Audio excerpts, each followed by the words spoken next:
하나님께서 오늘 예배 가운데 주시는 은총의 말씀은 구약성경 레위기 19장 1절로부터 18절까지의 말씀입니다. 한 절씩 교독하겠습니다. 여호와께서 모세에게 말씀하여 이르시되 너는 이스라엘 자손의 온 회중에게 말하여 이르라. 너희는 거룩하라. 이는 나 여호와 너희 하나님이 거룩함이니라. 너희 각 사람은 부모를 경외하고 나의 안식일을 지키라. 나는 너희의 하나님 여호와이니라. 너희는 헛된 것들을 향하여 말며 너희를 위하여 신상들을 구워 만들지 말라. 나는 너희의 하나님 여호와이니라. 너희는 화목 제물을 여호와께 드릴 때에 기쁘게 받으시도록 드리고 그 제물은 드리는 날과 이튿날에 먹고 셋째 날까지 남거든 불사르라.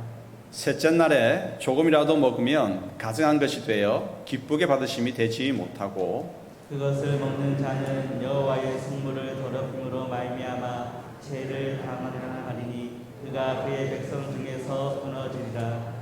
너희가 너희의 땅에서 곡식을 거둘 때에 너는 반 모퉁이까지 다 거두지 말고 내 떨어진 이삭도 줍지 말며 내 포도원의 열매를 다 따지 말며 내 포도원에 떨어진 열매도 줍지 말고 가난한 사람과 거르미를 위하여 버려두라. 나는 너희의 하나님 여호와이니라.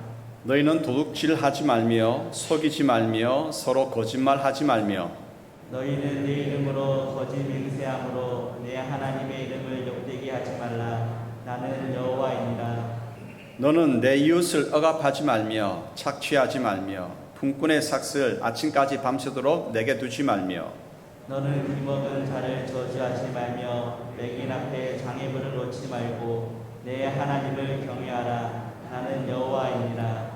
너희는 재판할 때에 불의를 행하지 말며 가난한 자의 편을 들지 말며 세력 있는 자라고 두둔하지 말고 공의로 사람을 재판할지며 너는 내 백성 중에 돌아다니며 사람을 비방하지 말며 내 이웃의 피를 흘려 이익을 도모하지 말라. 나는 여호와이니라.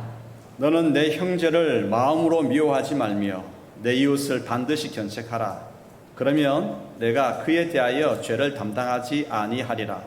원수를 갚지 말며 동포를 원망하지 말며 내 이웃 사랑하기를 내 자신과 같이 사랑하라. 나는 여호와이니라. 아멘. 더위를 이겨낼 수 있는 비결은요, 우리 마음 가운데 더 뜨거운 불이 있으면 됩니다. 하나님을 사랑하고 하나님을 경배하고 예배하고자 하는 더 뜨거운 불이 있으면 이 여름날 너끈하게 이겨낼 수 있습니다. 하나님을 사모하는 열심이 우리 가운데 가득하기를 축복합니다. 하나님은 이스라엘에게 내가 거룩하니 너희도 거룩하라고 명하셨습니다. 거룩함, 이 말은 성스럽고 고결하며 위대하다라고 하는 말입니다. 거룩하신 하나님, 그분은 위대하시다는 표현이죠. 그분은 고결하고 흠이 없다고 하는 표현이고 그분은 성스럽다고 하는 표현입니다. 그래서 성스럽고 고결하고 위대하다, 이것이 거룩하다라고 하는 말의 기본적인 의미입니다. 거룩하신 하나님은 성스럽고 고결하여 한점 흠이 없습니다. 그분의 성품과 역사는 위대합니다. 거룩하신 하나님은 우리에게 거룩한 삶을 요청하십니다. 오늘은 우리에게 요청하시는 거룩한 삶은 어떤 삶일까? 한번 배워보기를 원합니다. 그래서 거룩한 삶을 실천해 보기를 원합니다. 하나님께서 이스라엘 백성을 구원하셨을 때 하나님께서는 그 백성을 향한 한 가지 소원이 있었습니다. 그 소원이 뭘까요? 이스라엘이 거룩한 백성이 되는 것이었습니다. 내가 거룩하니 너희도 거룩하라. 이것이 이스라엘을 자기 백성 삼으신 하나님의 뜻이고 마음이었고, 레위기가 전해주는 대전제가 내가 거룩하니 너희도 거룩하라 라고 하는 이 말씀입니다. 우리는 온전히 성스럽고 위대하고 고귀하신 하나님을 따라가려고 해야 되고 닮아가려고 무지 애써야 합니다. 그렇게 하십시다.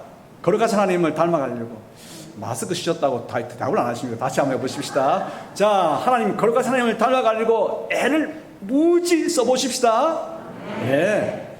그런데 말입니다, 피조물이 창조주 하나님을 닮아가려고 하는 것은 뱁새가 황새 따라가다가 가랑이가 찢어진다라고 하는 속담 가지고는 비유가 되지 않습니다. 왜냐하면 우리는 피조물이고 그분은 창조주이시기 때문에 그 차이가 너무나 크기 때문에 따라간다라고 하는 그 자체가, 닮아간다라고 하는 그 자체가 어쩌면 모순일 수 있기 때문입니다. 그리고 이것은 거룩하다, 고결하다, 성스럽다, 이 굉장히 추상적인 표현이에요. 어디까지가 우리가 닮아갈 수 있겠습니까? 그래서 이 측면만을 너무 강조하다 보면 우리 넘어집니다. 왜요? 우리 가운데 넘쳐나는 것이 무엇입니까? 흠이 있단 말이죠. 온갖 부정적인 생각과 악한 생각들로 넘쳐나는 것이죠.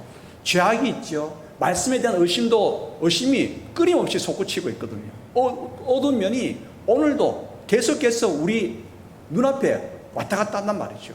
그렇기 때문에 이 추상적인 면, 거룩한 하나님을 닮아간다, 이 측면을 생각하면 넘어질 수밖에 없어요. 그러면 어떻게 해야 됩니까? 도대체 목사님 무슨 설교하려고 지금 이러시는지 모르겠습니다. 그죠? 어떻게 그러면 거룩한 삶을 이루어 가야 하나? 그래서 하나님께서 우리가 생활의 모든 부분에서 실천할 수 있는 규례를 우리에게 들려주십니다. 이 실천할 수 있는 규례를 하나하나 지키다 보면 서서히 그리고 조금씩 거룩하신 하나님을 닮아가게 되어 있습니다. 거룩하신 하나님께서 죄로 얼룩진 우리에게 거룩하라고 명하실 때 우리가 지켜야 할 거룩함은 하나님이 본래적으로 가지고 있는 거룩함과는 조금 차이가 있습니다. 하나님은 온전히 성스럽고 고결하고 위대하시지만 우리가 하나님께서 너희도 나를 닮아서 거룩하라고 했을 때는 조금 차이가 있는 거예요. 어떤 차이냐? 이 시대가 용인하는 악한 행위와는 다르게 살아라. 이것이 거룩함이라는 거예요. 하나님의 말씀대로 살아가기 위해서 구별된 삶을 살아라. 이것이 거룩한 삶이라고 하는 것입니다. 레위기 19장은 오늘 우리가 읽은 레위기 19장은 내가 거룩하니 너희도 거룩하라 라고 하는 하나님의 명령을 우리가 지킬 수 있는 계명으로 쉽게 풀어내고 있습니다.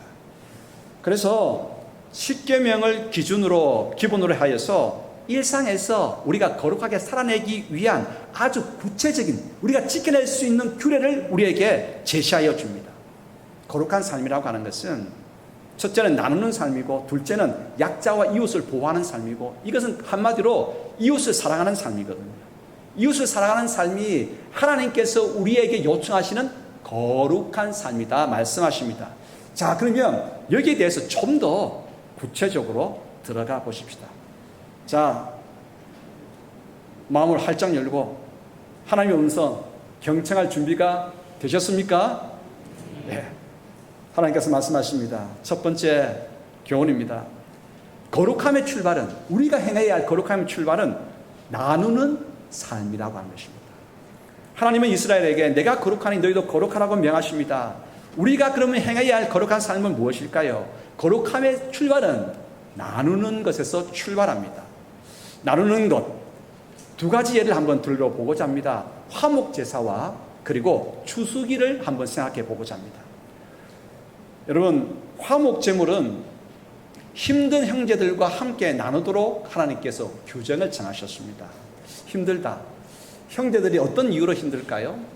제일 큰 이유는 가난하기 때문에 힘듭니다.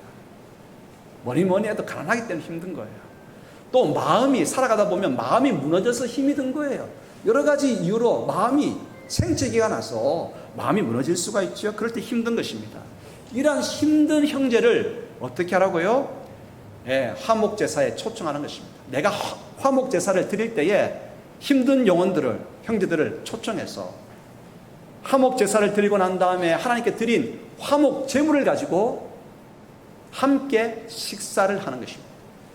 하나님께서 자신에게 화목제사를 드리고 화목제물을 정성껏 준비를 하고 명하셨습니다. 그런데 여러분, 하나님께서 뭐가 부족하셔서 화목제물을 정성껏 준비하라고 하셨을까요? 웃자고 하는 이야기입니다. 많이 웃으셔야 됩니다. 네. 여러분, 강남에 아파트 한 채 있으세요? 왜 그렇게 심하게 해? 우리는 강남에 지금 서울 강남에 아파트 한 채 없어요. 근데 하나님은 온 우주가 다 하나님의 끝없는 우주가 하나님의 것입니다. 하나님의 소유입니다. 그분께서 뭐가 부족하셔서 뭐가 궁핍하셔서 뭐가 공궁하셔서 우리에게 정성껏 화목제물을 준비하라고 하실까요? 배가 부족해서가 아니다는 거예요. 왜? 그러면 무엇 때문에 정성껏 화목제물을 준비하라고 하셨는가? 그것은 힘든 이웃을 초청해서 함께 식사를 나눔으로 인해 가지고 그들로 하여금 힘을 얻게 하라라고 하는 이 측면입니다. 예. 하나님께서는 기쁨과 감사로 화목제사를 드리고 그리고 난 다음에 화목제물을 가지고 초청한 그 힘든 형제들과 함께 나누어 먹도록 하셨습니다. 이때 아주 재밌는 규정을 하나님께서 해주셨어요. 셋째 날까지는 화목제물을 두어서는 안 된다고 하는 거예요. 셋째 날까지 화목제물을 두게 되면 그 사람은 백성들 가운데서 끊어질 것이다. 완곡하게 표현해서 백성들 가운데서 끊어진다라고 표현했지. 좀 직접적으로 말하면 무슨 말입니까? 화목제물을 셋째 날까지 두는 사람은, 그것을 먹는 사람은 사형에 해당한다는 것입니다. 왜 이렇게 강력하게 하나님께서 말씀하실까요? 너희 가운데 욕심을 제거하라고 하는 표현입니다.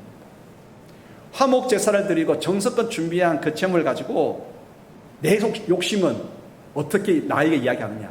나만 먹을 거야. 조금 더 넓어져가지고 내 가족만 먹을 거야 라고 생각하는 것입니다. 나만 내 가족만 먹으려고 하니까 그 화목제물, 정성껏 준비한 화목제물 이틀 다 먹을 수 있습니까? 첫째 날은 물론 넘어갈 것이고 이틀 다 먹을 수 있습니까? 셋째 날까지 넘어가는 것입니다. 그러나 우리 옆에 힘든 형제 자매들, 여러 가지 마음이 무너져서 아픈 형제들, 그리고 가난해서 참으로 힘든 형제들을 초청해서 함께 나누게 되면 얼마나 복됩니까?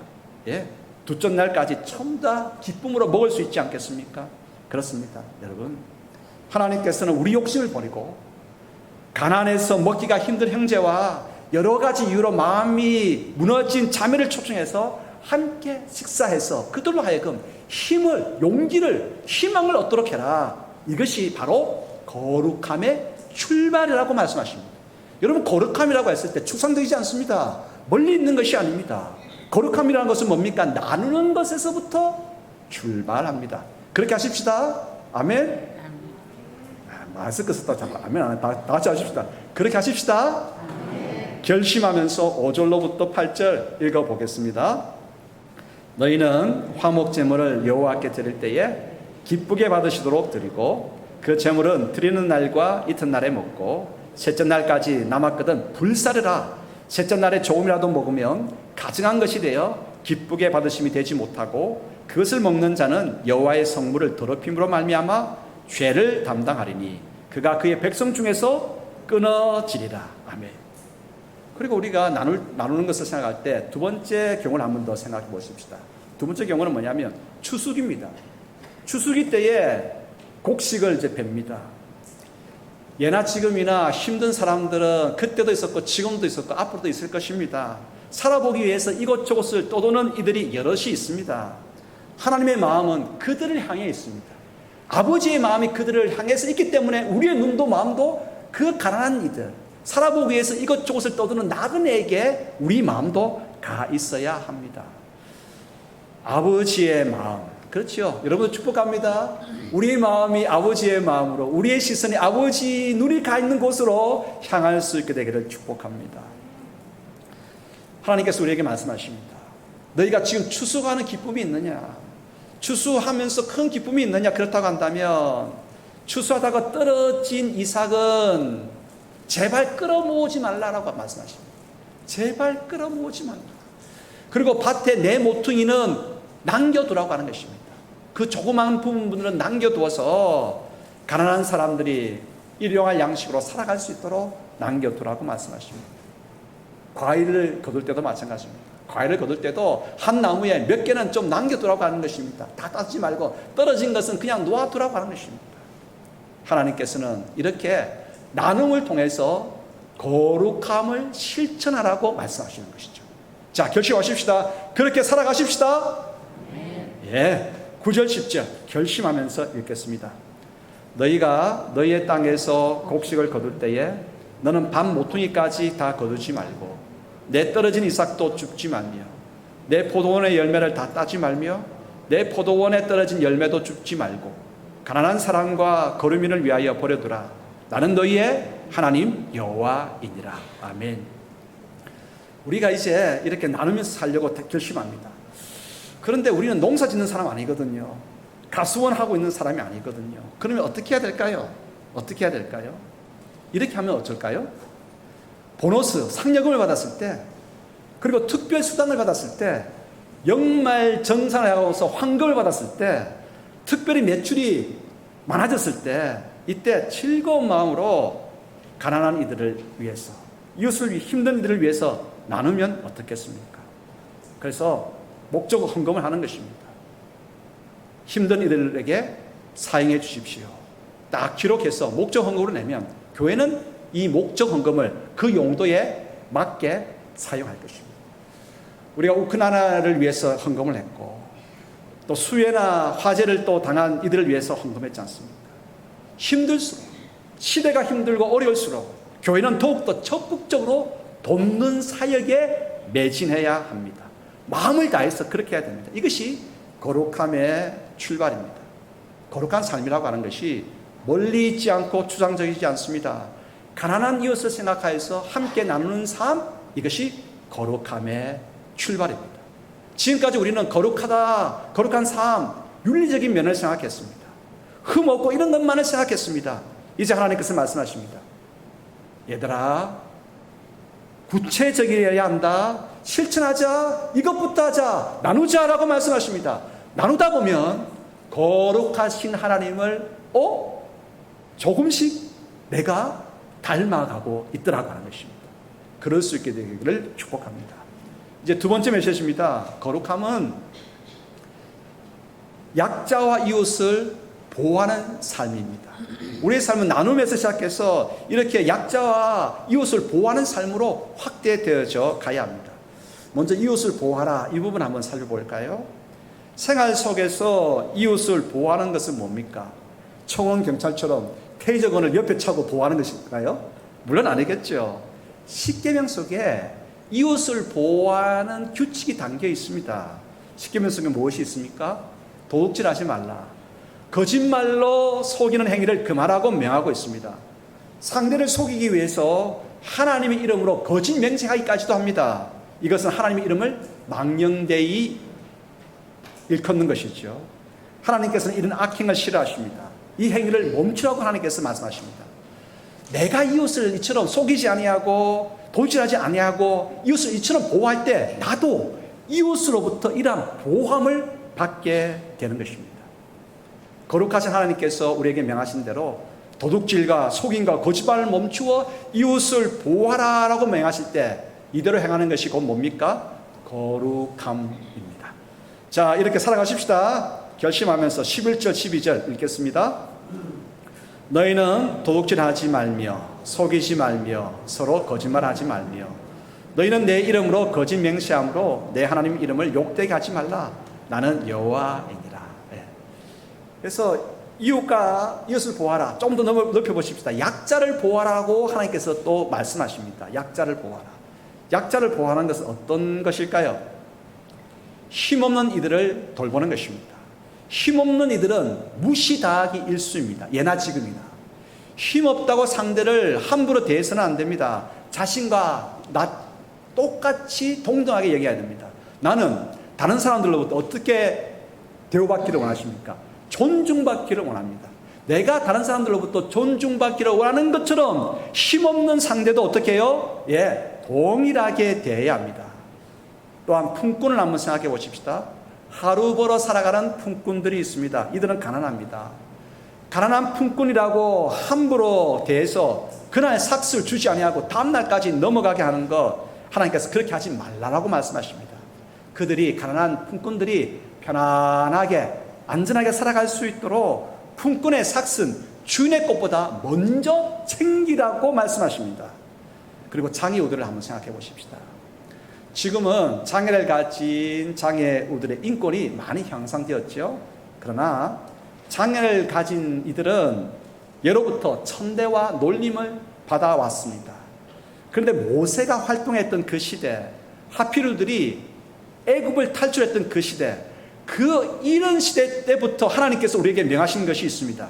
장애를 가진 이들에게 함부로 대하는 어떤 행위도 죄악이라고 하는 사실을 명심해라.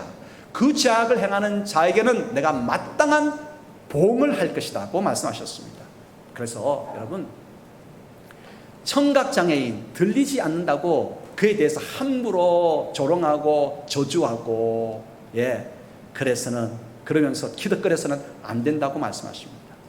시각장애인이 보이지 않는다고 그 앞에 장애물을 놓고 걸려 넘어지면 웃고 하는 그 행위를 멈추라고 말씀하십니다. 이들은 누구보다도 먼저 배려받아야 하고 보호를 받아야 하는 사람들입니다. 재판을 한번 생각해 보십시다. 가난하고 힘없는 자들은 재판에서도 여전히 궁색하고 무능합니다. 왜냐하면 가난하기 때문에 변호인을 구할 수 없어요. 그리고 힘이 없기 때문에 재판관들이 눈여겨보지도 않습니다. 가난한 자와 부한 자, 힘 있는 자와 힘 없는 자 모두가 평등하게 재판을 받을 수 있도록 하라라고 하는 것입니다. 힘없고 가난하고 장애를 가진 약자를 보호하는 일, 이것이 바로 거룩한 삶입니다.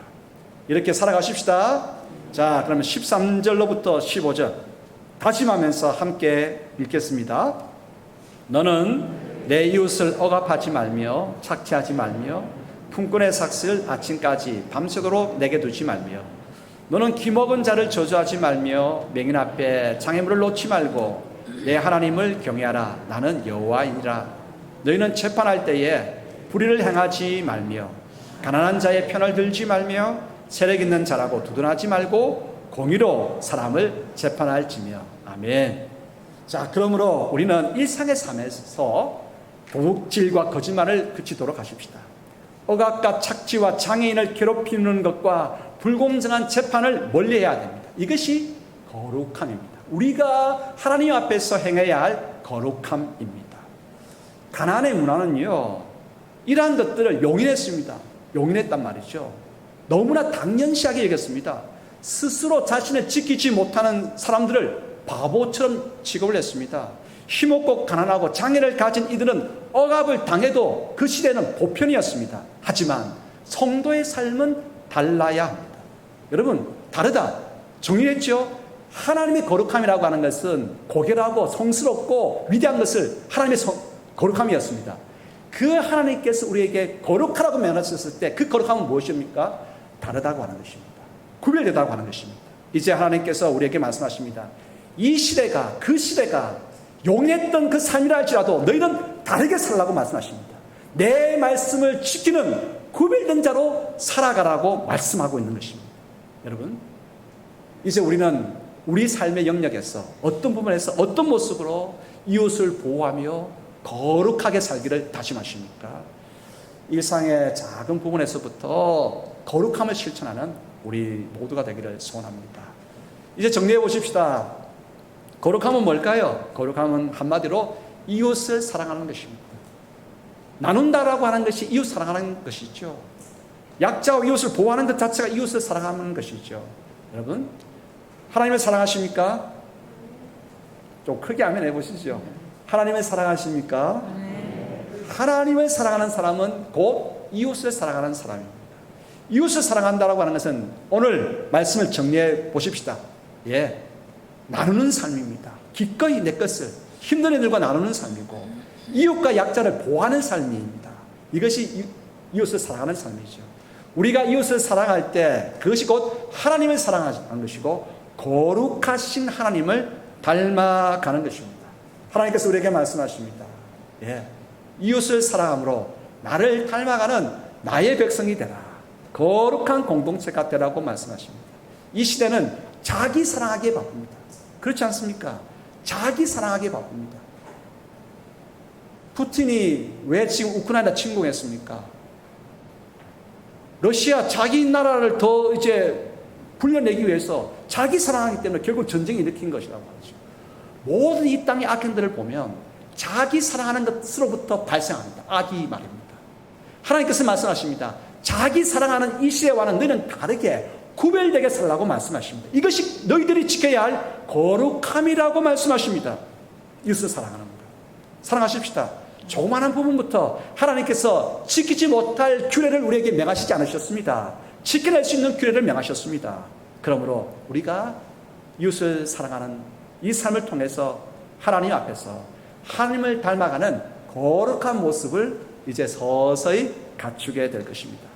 자, 레위기 19장 2절과 그리고 18절 한번 읽으면서 두 구절을 연결시켜 보십시다. 연결시켜 보면 하나님께서 오늘 우리에게 주시는 결론을 우리가 얻게 될 것입니다. 읽어보죠. 너희는 거룩하라. 이는 나 여호와 너희 하나님이 거룩함이니라. 내 이웃 사랑하기를 내 자신과 같이 사랑하라. 나는 여호와이니라. 여러분, 어떻게 종합되어집니까? 거룩하신 여호와 하나님이 우리에게 요청하시는 거룩함이라고 하는 것은 곧 이웃을 사랑하는 것입니다. 이렇게 기결되지요. 그러므로 이웃과 나누고 이웃과 약자를 보호하는 우리의 삶이 우리 가운데 있게 되기를 소원합니다. 거룩한 하나님의 백성으로 살아가기를 소원합니다. 이렇게 우리가 거룩해질 때 우리도 보람되거든요. 우리도 기뻐요. 내 모습을 보면서. 그런데 누가 더 기뻐하실까요? 하나님께서 가장 기뻐하실 것입니다. 거룩해진 우리의 모습, 거룩해져가는 우리의 모습을 보면서 하나님께서 기뻐하십니다. 여러분들 축복합니다. 날마다 나누고 보호함을 통해서 거룩해져가는 하나님의 백성들 되기를 소원합니다. 너희는 거룩하라. 너희의 하나님 여호와 내가 거룩함이니라. 함께 기도하겠습니다. 하나님 아버지, 거룩하신 아버지께서 저희에게 거룩하라고 명하셨습니다. 저희는 이제까지 거룩함을 윤리적인 면에서만 생각했습니다. 이제 삶에서 이웃과 나누고 형제를 보호함으로써 거룩함을 실천하게 하옵소서. 이웃을 내 몸과 같이 사랑하는 것, 이것이 거룩함임을 알게 하시니 감사합니다. 실천할 힘을 주시고 성령님의 감동을 허락하여 주시옵소서. 모두 가운데에 주님 나눌 수 있는 여유로움을 허락하여 주시고 주님 복됨을 허락하여 주셔서 기쁨으로 감사로 흘려보내고 나누고 주님 세상을 승리할 수 있도록 교회를 주님 복내려 주시고 성도의 모든 사업, 직장 가운데에 은혜를 내려 주시옵소서. 예수 그리스도 이름으로 기도드리옵나이다. 아멘.